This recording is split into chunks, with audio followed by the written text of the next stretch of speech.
नमस्ते दोस्तों, मेरा नाम प्रोफेसर सुनील अग्रवाल है और आज मैं आपके साथ बहुत ही इंटरेस्टिंग वीडियो शेयर करने जा रहा हूं, जो कि हमारी मान्यताओं के साथ भी जुड़ा है और जो हमारे शरीर के स्ट्रक्चर के साथ भी जुड़ा हुआ है। आप लोग सब लोग देखते होंगे कि हम लोग जो है यहाँ पर अपनी मूछें रखते हैं। यहाँ पर हर एक के यहाँ पर मूछें होती हैं। वो मूछें चाहे हिंदू हों, चाहे मुसलमान हों, चाहे सिख हों, चाहे ईसाई हों, पारसी हों, किसी भी कंट्री के देश के लोग हों, वो यहाँ पर मूछें रखते हैं। और हर एक के मूछें रखने का अपना अपना अलग स्टाइल है। कोई यहाँ से मूछ को काट देता है, कोई मूछ को इस तरह से गोल करके बांधता है और कोई मूछों को ऐसे करके लेके जाता है। मतलब कि जितनी तरह के भी आप देखते होंगे उतनी तरह से आपको मूछों की स्टाइल दिखाई देती है। इसके बारे में मैं बहुत सोचता था कि इस तरह से मूछों का होने का क्या रीज़न है और यहीं पर मूछें इतनी ज़्यादा होती हैं और इस चेहरे के ऊपर इतनी ज़्यादा मूछें दाढ़ी होती है। किसी का ज़्यादा बाल होते हैं, किसी का कम बाल होते हैं। तो इसको काफ़ी रिसर्च करने के बाद, काफ़ी स्टडी करने के बाद मैं इस नतीजे पर पहुंचा हूं, ये जो हिस्सा है ये हमारा सारा हीट एनर्जी का हिस्सा है। मतलब कि यहाँ पर गर्मी बहुत ज़्यादा होती है इस हिस्से के अंदर। एक तो ये दिमाग से रिलेटेड है, नर्वस सिस्टम से रिलेटेड है, सर्कुलेटर सिस्टम से रिलेटेड है, आई से रिलेटेड है, कान से रिलेटेड है, नाक से है। जो हमारे सेंसरी ऑर्गन हैं उन सब के साथ ये रिलेशन इसका है। तो जो भी कुछ होता है सब हमको यहीं से पता लगता है। और उसके बाद जब आँखें हैं, आँखों पर भी बाल हैं, यहाँ पर भी बाल हैं, यहाँ पर भी बाल है, नाक के अंदर भी बाल हैं, कान के अंदर भी बाल हैं, चेहरे के ऊपर भी बाल हैं, हर जगह बाल हैं। तो इसका रीज़न क्या है कि यहाँ पर इतने हिस्से में आपके बाल हैं। आपने एक चीज़ नोट की होगी, जो आपका जेनिटल ऑर्गन्स हैं, रिप्रोडक्टिव ऑर्गन्स हैं या आपके सेक्सुअल ऑर्गन हैं, उसके ऊपर भी आपने देखा होगा वहाँ पर भी बाल होते हैं, हेयर होते हैं। तो किसी के कम होते होंगे, किसी के ज़्यादा होते होंगे, लेकिन everybody is having the hairs on that area. Similarly the male are having the hairs in this area.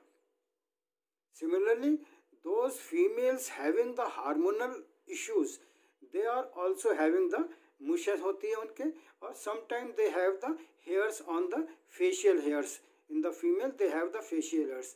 तो what is the reason behind it? So how it has happened and how it has reflects on your face. If there any hormonal imbalance in the body, how it reflects on your base. So I will tell you the hidden story of this area. In one of my video, I have shared, I have explained why the ladies are wearing bangles, oblique, thick bangles, heavy bangles in this area. Or there are so many areas where female or males are wearing something else. In males, they are wearing the gold. In male, we are wearing the gold. But in other races, people put only silver in the fingers.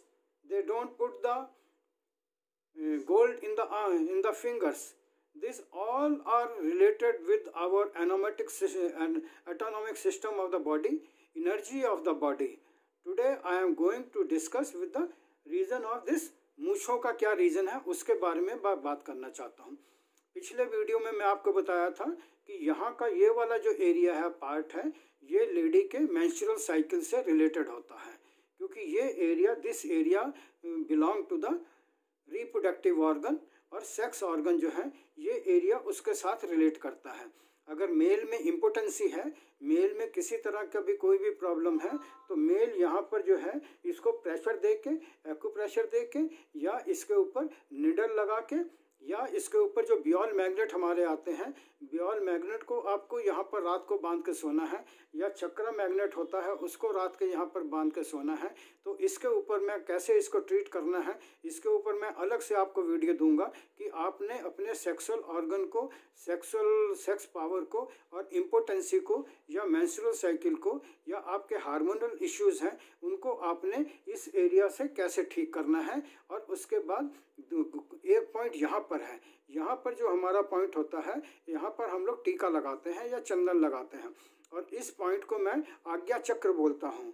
आज्ञा चक्र बोलता हूँ या pituitary gland का चक्र बोलता हूँ। यहाँ पर हमारा पिट्यूटरी ग्लैंड भी आता है। तो जब हम पिट्यूटरी ग्लैंड को एक्टिवेट करते हैं तो पिट्यूटरी ग्लैंड एक्टिवेट होने से हमारे शरीर के जितना एंडोक्राइनल सिस्टम है वो सारा एक्टिवेट होता है।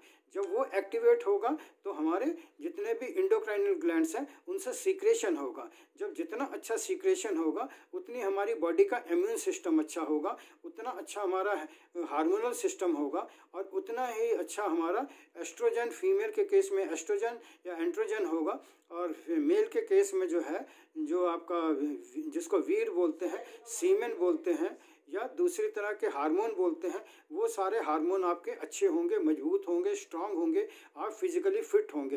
तो इसके बारे में मैं आपको कैसे आपने ट्रीट करना है, इसके लिए आप मेरा अगला वीडियो देखिएगा। नमस्कार, थैंक यू। आप मेरे यूट्यूब चैनल को लाइक करिए, यूट्यूब चैनल को विजिट करिए। आपको एक से एक नई नॉलेज की चीज़ें मैं आपको बताता रहूँगा। थैंक यू, धन्यवाद।